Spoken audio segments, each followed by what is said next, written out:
कहानी की शुरुआत होती है 1290 बीसी से, यानी कि आज से लगभग 3400 साल पहले। यहाँ पर मिस्र का एक शहर थीब्स दिखाया जाता है। थीब्स के राजा का नाम फिरौन है। फिरौन की मशूका जिसे कोई हाथ भी नहीं लगा सकता, उसका नाम अंखसुनामुन है। अंखसुनामुन राजा फिरौन से प्यार नहीं करती, बल्कि वो उसके प्रीस्ट से जिसका नाम इम्होटेप है, वो उससे बहुत प्यार करती है। इम्होटेप के पास के जादुई शक्तियां हैं और इन्हीं शक्तियों में से वो एक शक्ति से मरे हुए लोगों की दुनिया से आत्मा को बुलाकर इंसान को जिंदा कर सकता है। इम्होटेप जब राजा फिरौन की मशूका अंखसुनामुन से मिलने के लिए जाता है, उसी वक्त वहाँ पे राजा फिरौन भी आ जाते हैं और इन दोनों को रंगे हाथों पकड़ लेते हैं। पर ये दोनों मिलकर राजा फिरौन का कत्ल कर देते हैं। इससे पहले कि फिरौन के गार्ड्स अंदर आते हैं, अंखसुनामुन इम्होटेप से कहती है, तुम यहाँ से चले जाओ, क्योंकि तुम ही हो जो मुझे जिंदा कर सकते हो। इम्होटेप के लोग इसे वहां से ले जाते हैं और अंखसुनामुन खुद को मार देती है।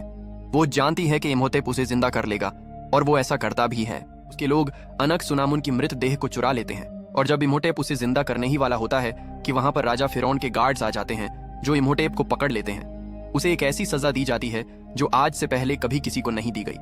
उसे जिंदा ही एक मम्मी बना दिया जाता है और एक ताबूत के अंदर डालकर ऊपर से वो कीड़े छोड़ दिए जाते हैं जो उसके पूरे शरीर को खा जाएं। उस ताबूत को एक खास चाबी से बंद कर दिया जाता है ताकि कभी भी कोई उसे खोल ना पाए। अगर कभी किसी ने उसे खोला तो इम्होटेप संपूर्ण मानव जाति के ऊपर कहर बनकर बरसेगा। उसके पास उतने वर्षों की शक्ति होगी जितने वर्षों तक वो ताबूत के अंदर बंद रहा। उसके ताबूत को मिस्र के देवता अनुबिस की बहुत बड़ी मूर्ति के नीचे दफना दिया जाता है।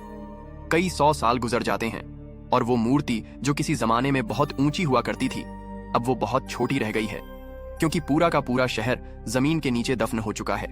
यहाँ पर देश विदेश के लोग इस जमीन के लिए लड़ते रहते हैं। वे इस बात से बेखबर हैं कि इसी जमीन के नीचे आज भी शैतानी शक्तियां सांस ले रही हैं।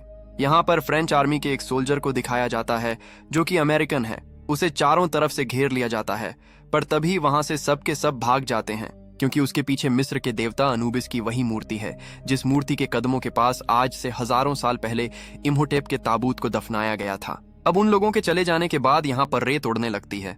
ऐसा लगता है जैसे रेत के नीचे कोई है, और तभी रेत पर एक चेहरा उभर आता है। रिक वहां से निकल जाता है। इस शहर का नाम होता है हमुनाप्त्र। 3 साल बाद हमें मिस्र में एक लड़की दिखाई जाती है जिसका नाम एवलीन है। वो एक इजिप्टोलॉजिस्ट है। इजिप्टोलॉजिस्ट उन्हें कहा जाता है जो मिस्र की पुरानी भाषाओं और वहां की संस्कृति का अध्ययन करते हैं। एवलीन को मिस्र की प्राचीन भाषाएं आती हैं।